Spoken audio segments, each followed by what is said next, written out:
So, so yeah, I think anybody can call me what they feel. A lot of Muslims, they like to call me Naila now. How does it feel to be Muslim?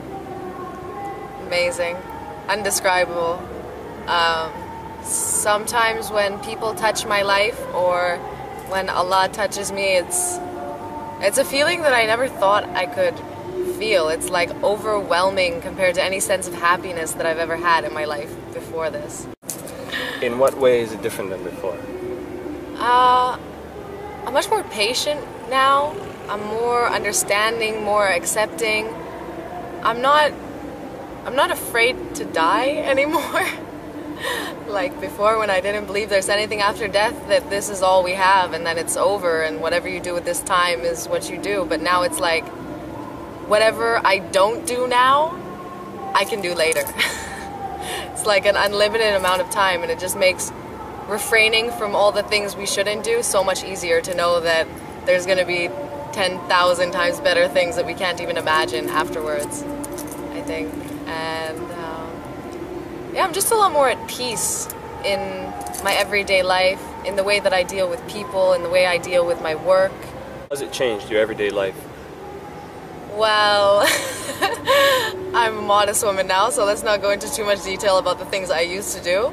But because of prayers, I have more structure 5 times a day, and I gotta wake up early in the morning, and I gotta, you know, make sure that I'm in a good state of mind 5 times a day. And just those 15 minutes 5 times a day really makes you calm, makes you like so at ease, and whatever problem you had before you went into the surah or the mosque is like, it's gone once you come out. It's already settled and you feel like there's a solution for it.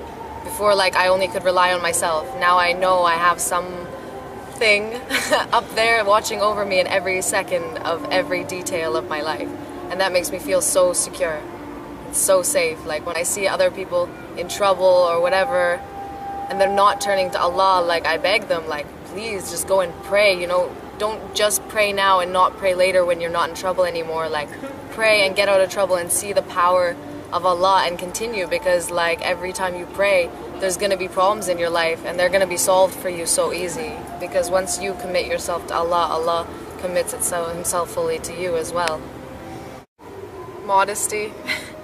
I guess from the beginning, just changing my life 360 degrees. Like, if I were to tell myself 2 years ago that I would be a Muslim now and that I wouldn't be doing anything haram and, you know, I would be working towards a whole different purpose, I wouldn't have believed myself. And just the transformation that the past year has had on me, I think has been my biggest tribulation, to change Western mindset into like a whole different concept now. It's like you're not living for yourself and your family, you're living for the entire earth now.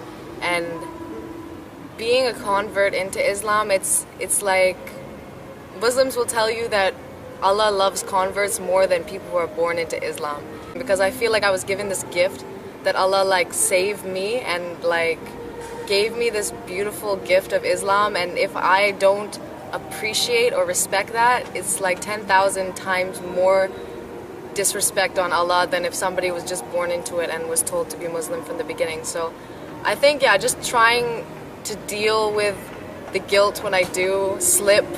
But I mean, everybody says Islam is easy, but I don't like to take it so easy because then I think I'm going to get lazy. They say like there's always a way and there's always a reason as long as you have the niyyah, the intention to do good and stuff, but I think like we shouldn't take it so easy like that, because we are given a beautiful gift that a lot of people, they'll never be so lucky to see this beautiful, caring, loving, giving society that Islam creates if it's done properly.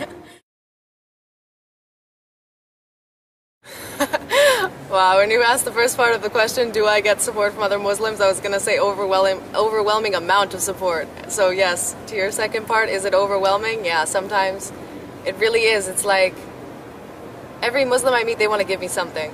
Whether it's prayer beads or a prayer mat or a book or a Quran, like I have like... Or advice. Or advice. I have like 5 different versions of the Quran, different translations. I have one from 1980, like... I get some really crazy, cool gifts and advice and support from every Muslim. Like they when I tell them I'm a convert, their face like lights up like, mashallah, I'm so happy to meet you and welcome, and they want to hug me, and just like, you know, if you ever need anything, call me, if you need advice, if you need this. And I never felt like I'm from Canada, so we do have a very good sense of community. Like when you pass by someone on the street, they'll greet you hello and, you know, whatever. So it is kind of like that Islamic value also, but the extent of it in Islam is like, mashallah, amazing. People just, they're so happy to see that you embraced Islam, and they also want your prayers, I think. I guess the dua from converts is big. Maybe they have a little bit of their own intention in there, but genuinely, I think mainly they're just really happy to see somebody have been saved from the dark side. No, I don't need a lot more now. I think I needed a lot more before, but now because I take everything a lot more easy now.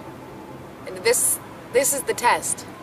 This isn't the final frontier, you know, this isn't it. So everything that happens to me in this life, I'm a lot more easygoing on it, I guess. Much more calm. Yeah, much more calm. I've seen myself in a lot of situations recently that I would usually flip out, but kind of remind myself to take a breather, and, you know, it's not a big deal. Yeah, I definitely wouldn't accept the fact that I'm wrong before. But maybe it's because I'm stepping into something that I knew nothing, well, little to nothing about. I did know a bit about Islam before. I knew a lot of Muslims, so now because I don't know anything, I kind of have to be accepting of what people tell me more, and because I'm always looking for new information about Islam. Like, I'm always, if I meet somebody who's got good knowledge, I really love to get into their conversation and hear what they have to tell me about Quran or Hadith or the history of Islam and how it's changed today, or whatever the topic may be. So I think, yeah, I hope I don't go back to the same way before when I have a lot of knowledge. I don't think I will. I think I'll learn a good lesson from this, because it's good to be able to admit when you're wrong and accept good advice and good information from reasonable sources, I guess. Not from everybody. You do have to be a skeptic, because there's a lot of people who are full of a lot of nothing. I think it's really hard to convert people. Like, Muslims find my story really inspiring, and maybe somebody who's interested in Islam will find it inspiring, but it's not really our job anyway to convert people, because... Is it not? Doesn't say in the Quran. Well, I mean, only Allah can guide who He wills. You could give somebody a million pieces of evidence of why the Quran is 100% true and the real last book of Allah, but even then their own stubbornness and the veil that's been put over their hearts by Allah can't be lifted by us. Of course, it's our job to give right information, and where is asked to inspire and to show what a good Muslim is and where the truth of Islam lies. But I mean, if they're not meant to come to Islam, there's nothing really we can do about it. And I think that's the hardest part. I mean, if you see somebody has a very open heart, yeah, do your best, but don't push, never force, because anybody who's pushed into something won't do it well. I've seen this with somebody who converted recently. He converted because of his girlfriend, and I still see him wearing his cross, and he doesn't really keep up with prayers from what I see. He doesn't come to Friday prayers with us anymore, and I think it wasn't his choice so much to come into Islam, so he doesn't really feel the true spirit of it, as opposed to, maybe to sound a bit full of myself, but me, like, I really dove into it because it was fully my choice. Tons of people have told me about Islam for years and years, and I didn't care. I was, whatever, I'm not gonna join this, and it has nothing to do with me, and it's all lies, or astaghfirullah azim. But yeah, I think if that person's willing to know and willing to open their heart, yeah, do all we can to show them the truth and tell from our own stories and use the Quran as evidence to back it up, because people relate more to something they know is real as opposed to what they know has been in a book. I think it's more the media perception of Muslims that make people turn away from the idea of ever coming to Islam or even looking to be interested possibly in it. I think a lot of Muslims do give a bad perception of Islam too, but I mean, you can't judge something based on everything. I study Christianity, I study Buddhism. Mainly, I don't like human influence of religion, which is why I don't base my opinion of religion on people, because if you follow what people are doing, then you're never going to see the truth. You need to really study it. And yeah, before I converted, I read the Quran. Well, I read half of it in Ramadan, but I did a lot of research before. I put a lot of things into practice, such as patience, and I saw the benefits and the fruits of Islam come back to me before I decided. SubhanAllah, Allah sent me a lot of blessings to show me what's the miracle of Islam. So yeah, I did study a lot, and I did make sure that I read at least half the Quran before I converted, because stepping into a religion isn't something small. Some girl that happens to be pretty, white, and very blonde has the number of marriage proposals from Arab Muslim boys skyrocketed.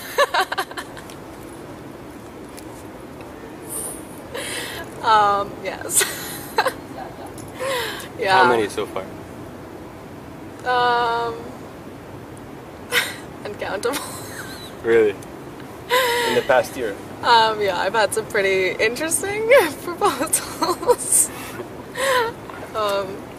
So yeah, I mean, some who are like, because a lot of the people that I meet are still students. A lot of them are like, in a year, if you're still single, I want to marry you. It's quite nice because I have very high expectations on my Muslim man. So even if I'm not gonna pick the ones who are trying to get my hand, I do kind of give them like little tests and tasks to like overcome to become really good Muslim men. So even if I don't choose them in the end, inshallah, they're good men for another woman to come, like to build themselves and to pray more and to stop doing haram things such as drinking. I always like push them if they like me. Like I'm like, I would never be with a guy who drinks, so you better stop that now. And a lot of the time they do if they're really serious about it. I'm taking my time.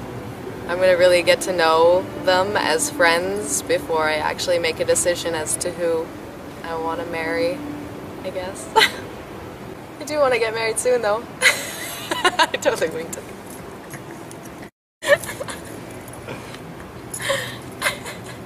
A year. A year? Yeah, I've been Muslim for a year and I became veiled or with hijab 2 weeks ago. I actually came to this decision a few months ago.